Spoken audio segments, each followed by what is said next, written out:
The Buccaneers got some good news on the injury front. Who is the player that the Buccaneers need to protect no matter what? And David finally says something nice about the defense. All that and more on this episode of the Locked On Bucs podcast. Let's go. You are Locked On Buccaneers, your daily Tampa Bay Buccaneers podcast, part of the Locked On Podcast Network, your team every day.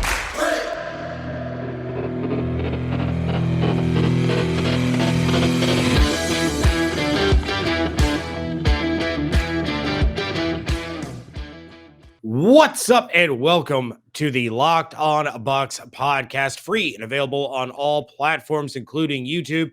Thank you for making Locked On Bucs your first listen or first watch every day, and it's free and available on all platforms thanks to people like On Location. On Location, the official hospitality partner of the NFL, is the only place to score a once-in-a-lifetime Super Bowl ticket and experience package. Visit onlocation.com/SB56 for more information, or search Super Bowl On Location. I am James Yarcho, joined by David Harrison. You can find everything that we are doing over at BucsNation.com. Make sure you follow along on Twitter at Locked On Bucs, at JYarcho_Bucs, at DHarrison82, and at Bucs_Nation.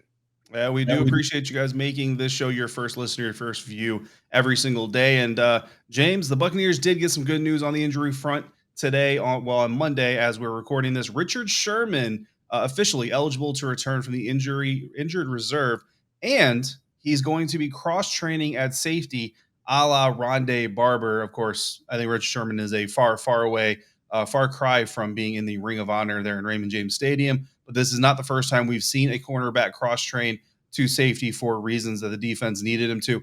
But listen, it's also not the first time that Richard Sherman has played the safety position. In total for his career, Richard Sherman has less than 100 snaps at safety, but he did have 16 snaps as a free safety, according to Pro Football Focus, in 2013. So not a seasoned veteran at the position, but at least there's some experience. And granted, a lot of that experience with the way the PFF identifies positions is more lining up, where you lined up on or off the line of scrimmage, and where you ended up in coverage and all of those things. So at least, some of his prime years were spent doing a little bit of safety work. So it's not like you have a chef in the kitchen for the first time who all he does is order pizza. You made the Rondé Barber comparison, and that's a good one to make because it does hit close to home with Buccaneers fans. Rondé transitioning to safety in the final year of his career. He was 37 at the time. Richard Sherman is 33, but it not only helps the Buccaneers, and I'm not going to pretend that I've played corner or that I've played safety at any point in my life. When I did play football, I played tight end and linebacker. I was a chunky kid, and they put me in chunky kid positions. But I could catch and I could tackle, which is why I got to play kind of in the middle there. But I would assume that safety is going to be a little bit less demanding of a position for somebody coming off of the injury that Richard Sherman is dealing with. You are able to kind of see things develop in front of you and react to that, rather than trying to react with the quick cuts when you're trying to keep pace with a wide receiver. Not only that, but the Buccaneers are hurt with the safety injury depth. You have the Jordan Whitehead issues. You have the Mike Edwards suspension. So you're kind of got a makeshift crew back there next to Antoine Winfield Jr., Ross Cockrell also doing some cross training. But if this works, this could be an absolutely genius move for the defense moving forward.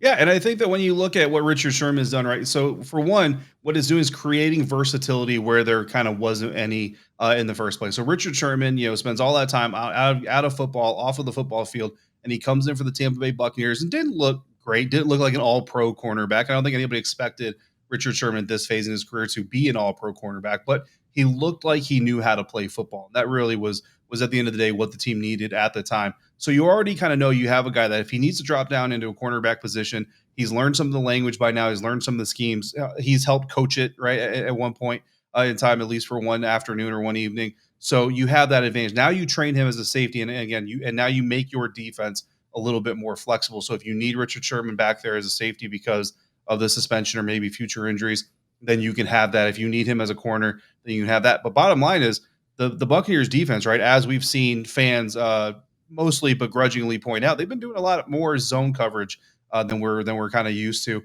Richard Sherman's wheelhouse is zone coverage. Like he's a mental player, a cerebral player more than he is a physical specimen. So playing in zone coverage and having the advantage of being deeper in the formation as a free safety, or even as a strong safety technically lined up, who's going to play more coverage, is going to have the advantage of not really needing to rely on the speed, more relying on the intelligence of reading the formation, reading the play development to get into the action. So I think it's a very smart move by the Buccaneers to do that with Richard Sherman. And it just shows that Richard Sherman, he came to Tampa Bay for a reason, and that was to win. That was to contribute to a winning team. And that's exactly what he wants to do. Yeah, and not only is Richard Sherman eligible to come off the IR, not only is he going to get some cross training, but the Bucs got even more good news, or maybe I should say good speculation on the injury front. Bruce Arians meeting with the media on Monday talked about Jamel Dean, William Gholston, and Sean Murphy-Bunting. Jamel Dean currently going through concussion protocol. Bruce Arians believes that he can be back and ready to go this coming week against the Buffalo Bills. William Gholston has a patella tendon issue, and Sean Murphy-Bunting, they really didn't disclose what his issue was. He did walk off the field under his own power, but Bruce Arians doesn't expect any of these three guys to miss any time. If that's the case, that is huge, huge news. Now, of course, we saw Antoine Winfield Jr. miss multiple weeks with his concussion issue. He was out for quite a while. So with concussions, you never really know, but it seems like it wasn't severe enough that it's going to prevent Jamel Dean from passing through the concussion protocol and being ready to go against Buffalo. Yeah, something to keep an eye on for sure, but good news up front anyway. We'll see how it develops throughout the rest of the week, because this defense is going to need all the help they can get, all hands on deck that are available, as I'm going to point out later on in today's episode. All right. Well, before we move on, we do have a voicemail that we are going to get to from our good friend Jonathan in West Palm Beach. Hey, what's up, guys? This is John from West Palm calling in after a really good Bucs win. And I know a lot of fans are going to be kind of frustrated with this game, especially just kind of because the Bucs should have won by probably way more. But hey, it was a really big win, and we saw the Bucs do some things that they hadn't really done before. They got after the quarterback. They got a lot of sacks there. They put pressure on Matt Ryan. They got a big win on the road. They started fast. And really, besides the crazy pick six, this would have been like a 27-37 or whatever, 10 win. So really big win. Really happy with the team. And, they're shaping up for the playoffs, so go Bucs. You listen to podcasts for the power of knowledge. You switch to Boost Mobile for the power of saving money. Because with Boost, you get the power of a free 5G phone so you can listen to all the latest episodes, the power of 3 unlimited data lines for $30 a month per line so your family can harness all that brain power too, and the power of one of America's largest 5G networks so you can do it all at the speed of 5G. With all that money you'll save and all that knowledge you'll gain, just how powerful will you become? Switch to Boost Mobile to find out.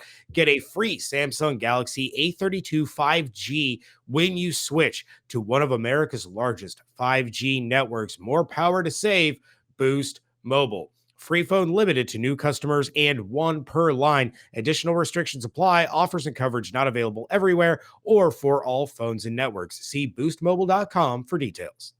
Super Bowl 56 at SoFi Stadium is less than 100 days away. And On Location, the official hospitality partner of the NFL, is the only place to score a once-in-a-lifetime Super Bowl ticket and experience package. Select your exact seats and choose from elite experiences featuring exclusive pregame celebration with NFL legends, 5-star LA hotels, and food by the great Wolfgang Puck. Visit onlocationexp.com/SB56 for more information, or search Super Bowl On Location. That's onlocationexp.com/SB56 or search Super Bowl On Location.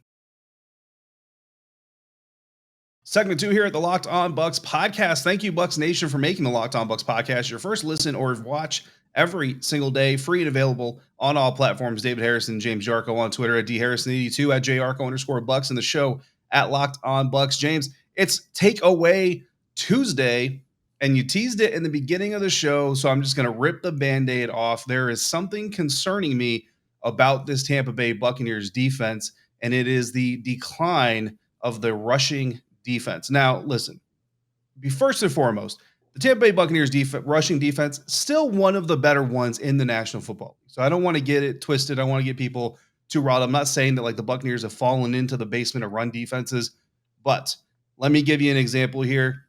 In the last 4 games, right, the Washington football team rushed the ball for 94 yards on the ground. Not too bad of an outing, right? But you have kind of that final drive there of the game where they really melted the clock away. And that's kind of really where this trend kind of started to develop, is that final drive where Washington got a large chunk of those 94 yards. The New York Giants, 66 rushing yards. So not a great thing, or not a great amount of rushing yards there either. Then you get to the next 2 games. The Indianapolis Colts, 107. Now, we didn't really get upset about that because we kind of gave them the benefit of the doubt, right, where we said it's Jonathan Taylor, it's the best running back in the National Football League. The Indianapolis Colts essentially went away from that rushing attack for whatever reason. They're justifying inside their own building.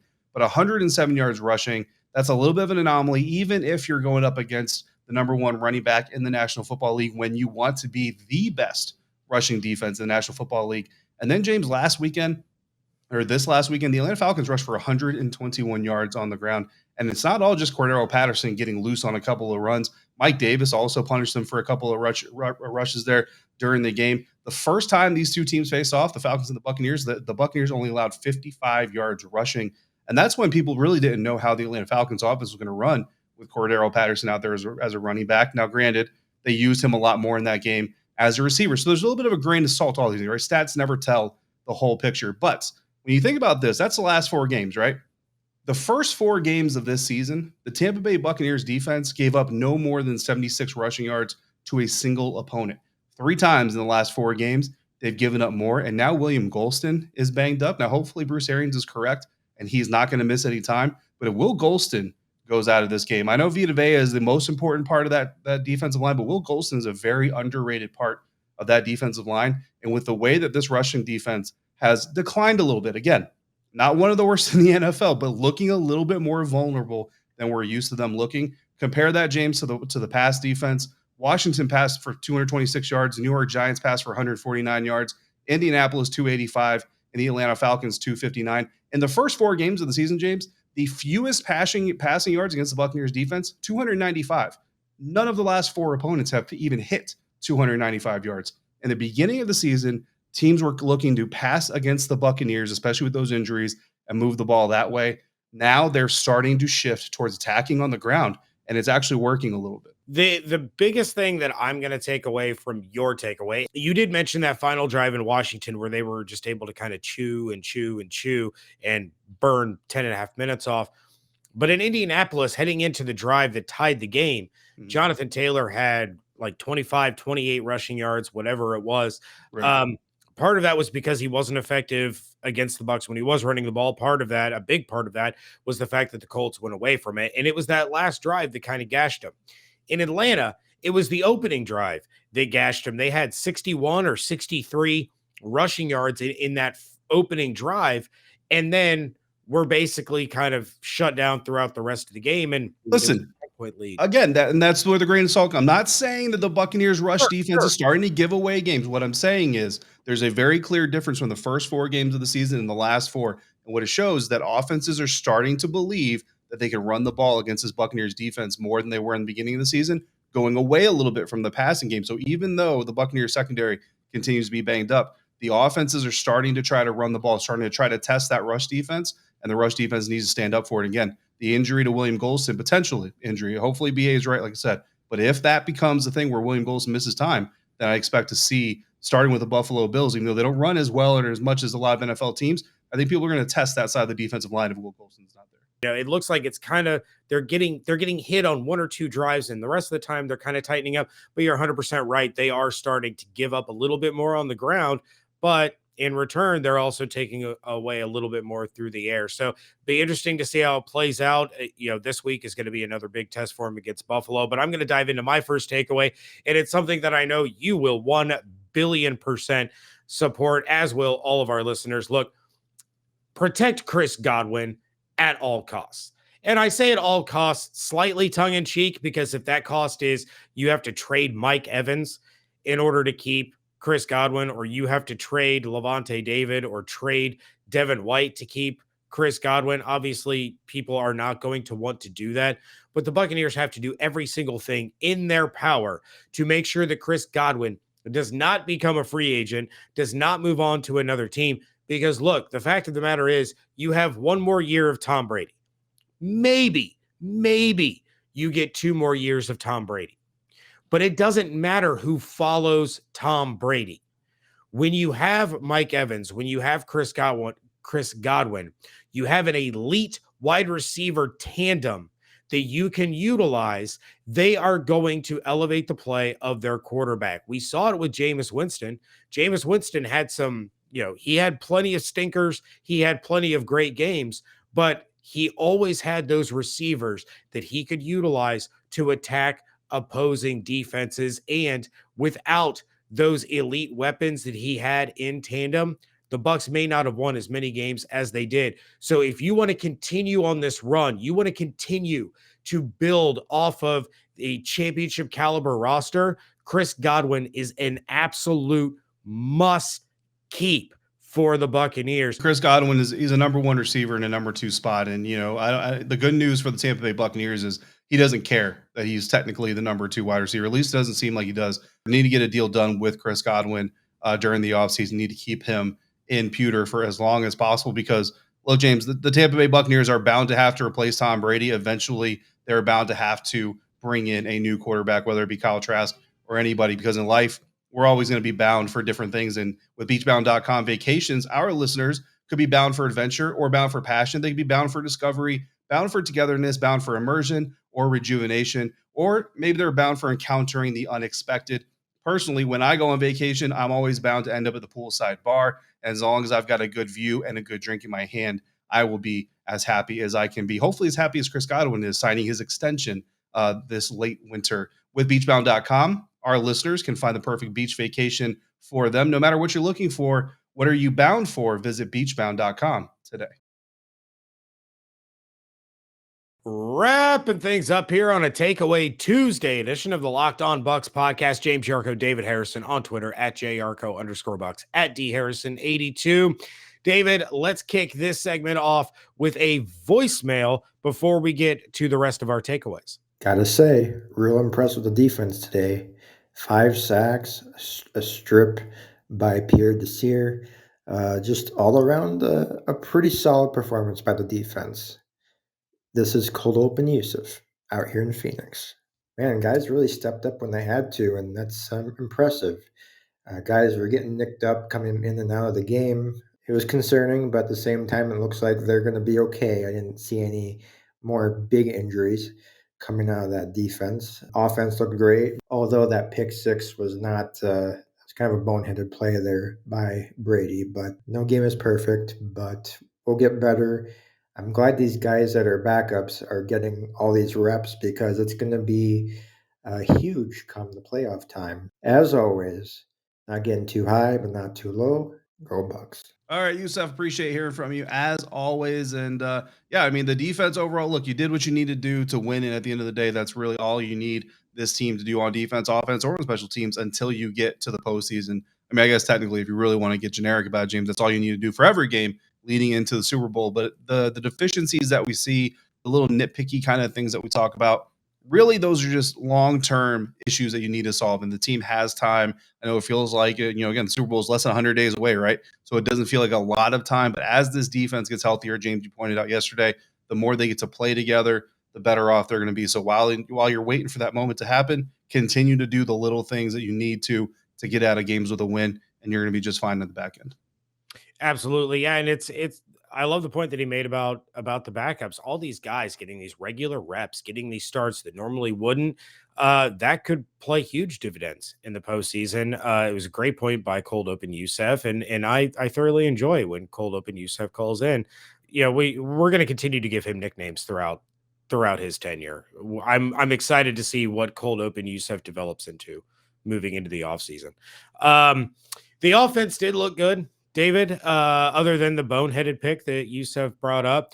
But there's a particular player on the offense that I would like to talk about for my second takeaway. And I would like to wish this particular player the best of luck in his future endeavors. because his future is not with the Tampa Bay Buccaneers. That's OJ Howard. OJ, it's been nice, all the talent, all the potential in the world, but the Buccaneers don't need him. They don't need to spend the money on him. They need to spend the money on somebody more like Chris Godwin. We got the announcement on Sunday that it looks like the salary cap is going to be $208.8 million. The Bucs have roughly about $34 million in cap space estimated right now, and they only have like 34, 35 players under contract. OJ Howard is not one of those guys, and OJ Howard should not be retained.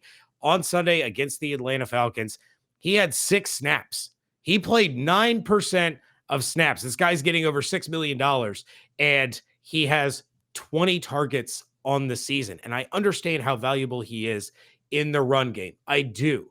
He's an incredible blocker. We see him drop back and play that fullback role as a lead blocker for Lenny or Rojo, whichever back is in the game. He's got 1 target in the last 4 games. He's got 8 games with 1 target or less. You could pay a blocking tight end a whole heck of a lot less money than $6 million a year to come in and do what OJ Howard is doing. He has 1 game this year. Think of how long Gronk was out. And he's got 1 game where he had 5 or more targets. Not even receptions, just targets. For comparison, Cameron Brate has 34 targets on the season. He's got 4 games, so half the games, with 1 target or fewer. And he's got 3 games with 5 or more targets. Not to mention when they're down in the red zone and they're using Gronk as a decoy, they're using Evans as a decoy. He's not throwing the ball to OJ Howard. He's throwing it to Cameron Brate. OJ Howard, you're a phenomenal athlete. You're a great football player. And I hope wherever you go next, you ball out. It's just not going to be in Tampa. My gut instinct says you're 100% right. And we've talked about this offline before, that neither of us really believes that OJ Howard is going to play. But the hesitation I have is with Rob Gronkowski. 1, he entertained the idea of leaving Tampa last year. 2, there's nothing that says he won't just flat out retire after the season. 3, there's nothing that says he won't get hurt at some point in time, and that really changes the landscape. As little as OJ is doing with this offense, it's also hurting his market value. So he's going to go out there on the open market. And again, we don't know what's happening behind the scenes. Like OJ just might be done with the Buccaneers. It may not even matter if the Buccaneers want him back. OJ might be saying, I'm done with this franchise as soon as I can walk out the door. But all things being equal, all things being even, if the Buccaneers don't keep Rob Gronkowski, I mean, I don't know that I would set that tombstone yet on OJ Howard's Buccaneers days. I would definitely get the priest on reserve. But I don't know if we're all the way there yet, James. I am all the way there. You're all the way there. Yes. But I don't know if we're all the way there. If you want to bookmark this show and you can throw it back in my I'm not face. gonna throw it in your face. No, because anybody looking at the situation, like you said, is gonna draw the same conclusion. And I will tell you this: outside of Rob Gronkowski not being on the team next year, I agree with you wholeheartedly. But my final takeaway, James, for this episode. So I've been a little bit hard on the defense. They are doing some positive things, and let me drop these numbers on you. And there's a little bit of salt to throw on these numbers as well. In the first 4 games of the season, James, the Tampa Bay Buccaneers defense forced 4 fumbles, and they recovered 1. In the last 4 games, James, this Tampa Bay Buccaneers defense has forced 10 fumbles and recovered 6 of them. 22 NFL teams have recovered 6 or fewer fumbles all year, and the Buccaneers have recovered 6 in the last 4 games. Now, 2 of those, and more than that probably, are fumbled snaps, right, between Matt Ryan and his center. But just like the great Jonathan Vilma pointed out during the game broadcast on Fox, if you were watching that, those fumbled snaps were in large part due to the fact that young center, that inexperienced center, was trying to get out of his stance and into his blocks as quickly as possible because he knew what he was facing on the other side of the defensive line. So even if it's just in mental errors, the pressure that defensive front was putting on Matt Ryan and the quarterback and the Atlanta Falcons caused those fumbles. So they still deserve credit. They get them either way. 10 fumbles, though, James. Even if you take them away, 8 fumbles, 6 of them recovered, even if you want to take those 2 away. Yeah, and if you take those 2 away, that improves the percentage of forced fumbles that they're recovering. So it's a win-win. It seems like the defense has really turned it on from a takeaway perspective over the course of the last couple of weeks. Really, it's been since the loss to the Saints.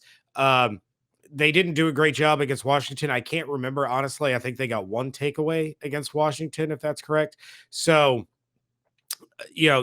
against the Giants, against the Colts, especially against the Colts, and then again against the Falcons. This is what made the defense so good down the stretch and into the postseason, was making those opportunistic plays. It was punching the ball out and recovering it and giving your offense a bonus possession. It was intercepting the ball and setting the offense up with an opportunity to score. That is straight up how they beat the New Orleans Saints in the divisional round. It wasn't the offense. The offense wasn't marching up and down the field. It was the defense being opportunistic and setting the offense up. And that's what needs to happen for this Buccaneers team. It looks like, I'm not going to say that they're hot, but they're trending in that direction. We're starting to get, maybe we're seeing a little smoke come out of the pot, and you're getting a few bubbles popping up. We're not at a rolling boil yet, but we're starting to get there.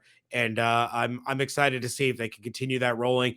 Big test this weekend against the Buffalo Bills, and I will be talking about it tomorrow with Evan Klosky of 10 Tampa Bay. David, you'll have the night off, but then right after that, you're going to have the crossover. We're going to get some more Bills information. This is going to be a real interesting game to start to cover. The Bills play in about an hour as we're recording this. Really interested to watch that game. So with that, we are out of here. Thank you to Jonathan and Yusef for calling in. Please continue to do so by calling 813-444-5841. And we thank all of you for making Locked On Bucs your first listen or first watch every day, free and available on all platforms. Now, make your second listen the Locked On Bets podcast, your daily one-stop shop for all your gambling needs. Locked On Bets, hosted by your boy Q, with expert analysis and insight from Lee Sterling. Check out everything going on over at BucsNation.com. Make sure you subscribe to the YouTube channel. Interact in the comments section. We love doing that over there. We love hearing your reaction to our takeaways. Give us your takeaway there in the comment section. Follow along on Twitter at Locked On Bucs, at JYarcho_Bucs, at DHarrison82, and at Bucs_Nation. Hope you all have an absolutely outstanding day. Stay safe, stay healthy, wash your hands, be good to one another. We thank you so much for joining us right here at Locked On Bucs.